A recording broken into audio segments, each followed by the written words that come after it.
Hello, my name is Daniel Rection, and I would love to share with you my method for making contact with extraterrestrial beings, non-human intelligences, through dream practice. And so I'll just start by talking about some of the best things that you can do for your dream practice, because really, unless you're a strong dreamer, contact through dreams may be difficult for you. But luckily, everyone is a dreamer. It's really important to know that you have 3 to 4 dreams a night in REM sleep, in addition to those of non-REM sleep. So you're dreaming all the time. Most people remember about 3 to 4 dreams a month, and you can really amp up that rate of remembering your dreams if you simply go through a practice of dream journaling. And science shows us that it doesn't really matter if you write down everything that happened or you just said, "Yep, I had a dream."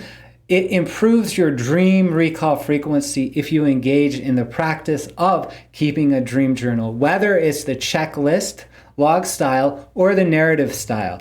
So that's really important, and I invite you to start having a dream journal practice. And you can just do that by whenever you wake up, write it down. If you forget, that's fine. Just write something down once a day, and that's really helpful to keep things going. Even if you didn't have a dream, and this is really important because some people think that, oh, I didn't have a dream. They don't write things down. But actually, you open up the dream journal, you say, I didn't have a dream, and then, oh, all of a sudden you're remembering what happened the night before. So that's one of the tips I would offer. It's really important to have good attitude about dreaming. And so this is one of the things that we see in terms of scientific surveys about dreaming, is that the attitudes you hold about dreaming are predictors of how you dream and also your positive experience of the world. So attitude of dreams really impacts your dreaming and your experience of well-being in your life. So I would invite you to start considering your attitudes about dreaming through the practice of learning about dreams, through education, through affirmations and things like that. One of the best attitudes to have towards dreaming is that it can be of service to yourself and others. This is a social phenomena. Dreaming is actually a social phenomena. If we look to all of the dreaming cultures, we know that dreaming has a specific function in terms of the definition of reality, as well as the protection of the community. So there's oftentimes stories of native tribes moving away from, say, a tsunami because they dreamt it first. So we're not there in the West, but I will invite you to just open up and learn about how dreaming has been used around the world, and you'll discover that it is not what you expect. You know, in the West we go, oh, it's just a dream, but actually these are sources of healing, insight, transformation, and meaning. And they're often precognitive, psionic in nature. So about 8% of dreams that we see are classified as exotic dreams, meaning they're shared dreams, telepathic dreams, dreams from the future, whatever. And if you just need to know a little bit, it's helpful to know a little bit, but our scientific method was inspired by the dreams of René Descartes. The structure of the atom was mapped first in a dream by Niels Bohr. The periodic table was established first in a dream by Mendeleev. And the list goes on and on. I would invite you to look into the work of Ramanujan, who brought in a lot of mathematics through his interactions with beings through the dream. So it's really important to know dreams are real. They have ontological significance, meaning they shift our reality, and that they are really experiences that invite you to healing, insight, and transformation. So I would invite you to start exploring what are the attitudes you have about dreaming, and what are the practices of dreaming that can really support a deep practice of contact in both dreams and waking, both with extraterrestrial beings and with your neighbors. Another way to work with your dreams is actually taking action, because Dreams are sent for our benefit and the benefit of our community. You might notice, right, if you send an email to someone over and over again and they don't respond, you actually stop. You might amp up your communication, say, why aren't you listening to me? But after a while, you just give up. And that's something like what happens with our dreams if you don't pay attention to them and if you don't take action on them.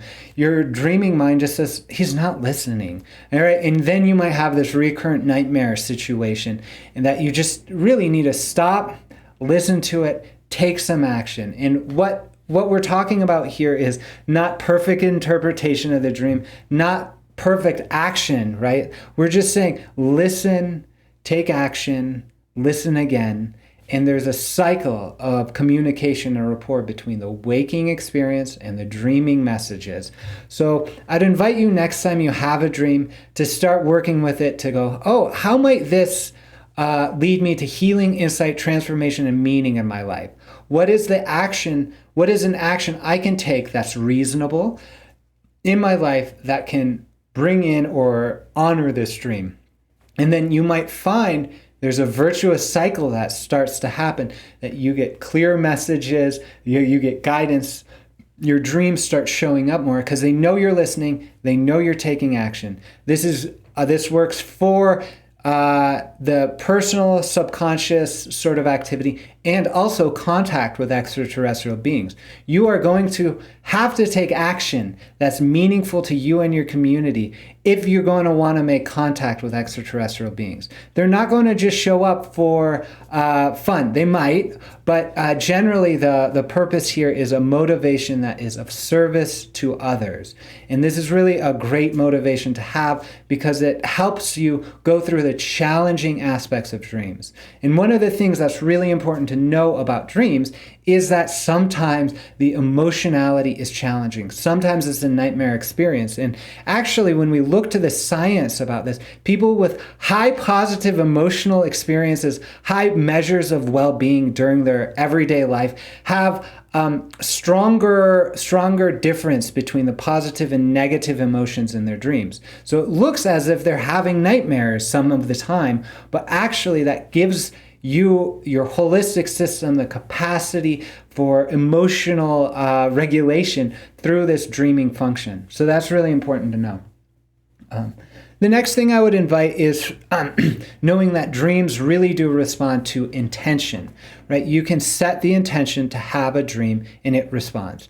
In the case of dream incubation, we call this dream incubation, is problem solving, right? It's like going to bed thinking, how am I going to arrange all these elements in an organized fashion, going to bed, waking up and saying, oh, it's in a table. That's what happened to Mendeleev with the chemistry's periodic table of elements.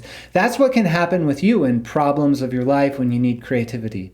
But we're talking about contact with extraterrestrial intelligences here. So you might even want to know that you can set the intention to make contact with extraterrestrial intelligences. And there was a recent paper in 2021 that came out that was called Emulating Alien and UFO Encounters in REM Dream or something like that. And it really invited 150 some participants to have an experience of contact in their dream. In their dreams, particularly through lucid dream experience.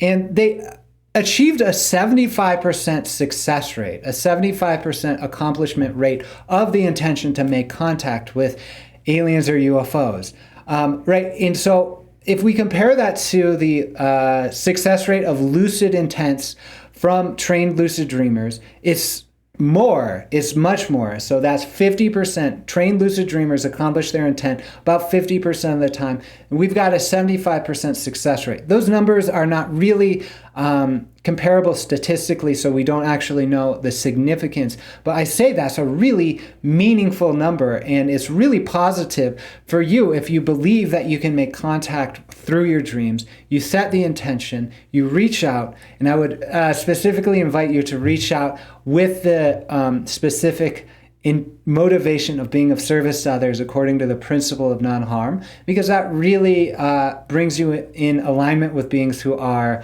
kind, wise, and well, who can help you develop through this experience. So just set the intention to have a dream of contact. I would say reach out. Know that it's going to be a little weird, right? So know that it's going to be highly strange, because that is one of the common characteristics of extraterrestrial contact. It's highly strange. And it's going to be highly bizarre. So just know that too, because that's one of the characteristics of REM dreams, at least. So about 74% of dreams reported from REM sleep are classified as highly bizarre. So you're going to have a highly bizarre and highly strange experience, most likely. So it may be important to set in motion or set in context a situation where you can handle some highly strange contact, right? And I would say the best situation to do that is in a group like we're forming now. Is a space where we can talk, to share our experiences in a non-judgmental way, to practice mindfulness together or individually, to have this sense of shared journey where we are establishing a field of possibility and a field of mutual support and empathy where we can help each other grow. Because a lot of the work that needs to happen isn't actually making contact with extraterrestrial beings, right? It seems, if we really look to the numbers behind the dreaming phenomena, it seems as if everybody is making contact in some way, shape, or form with these non-human intelligences. It's only a small percent, though, that consciously integrate that experience. And so the work that we can do together that's really helpful for our society around us is to start to integrate those experiences into our consciousness through shared dialogue, through sharing our stories, through discussing, through the process of mutual interpretation and things like that. So those are all the tips I would offer. It's a relatively loose method of contact. You know, it's really important to know that you are the authority of the significance of your dreams. And that's really important to know, that when you work with another person, you're not giving away your power, you're not giving away your authority as an interpreter. You are simply just working with these other people to help elucidate and explore, offer different perspectives. And so that's really important to know. And so, it's a loose method. I hope it inspires you to find your own method.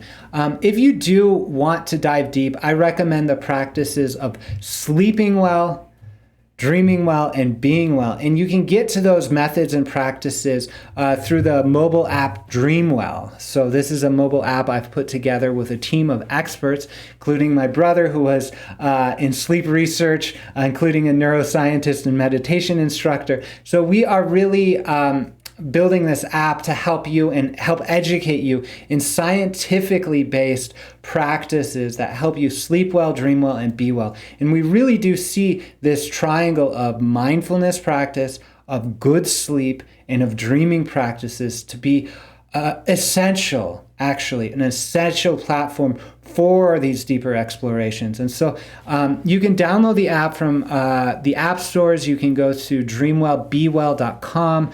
There is a dream journal aspect to it.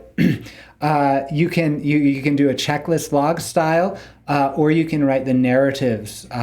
And there are many different ways to explore and learn. So this is the best. I would say that's the best resource for you. It does offer premium subscriptions to our content library. If you're considering this course, you can reach out to me. I'll get you set up for a month or so of a free subscription. And we're also rolling out donation-based or pay-what-you-will subscriptions. So there really should not be a barrier for you to learn these scientifically based sleep, dream, and mindfulness techniques that can really be of service to you in your journey to make contact with extraterrestrial and non-human intelligence for the benefit of yourself and your society. So with that, I really look forward to working with you. I really look forward to exploring what works for you. And I really do pray that we can make contact with our greater community, and ultimately with our truest and deepest self, which I believe is one of love, of compassion, of unity consciousness, and of peace. And that when we do this work together, we'll bring those energies into this terrestrial and human world, and it will open up a realm of possibilities. So once again, thank you for learning some of these methods and actually feeling empowered to take your own journey and develop your own methods of contact using some of these tools. So I look forward to speaking with you.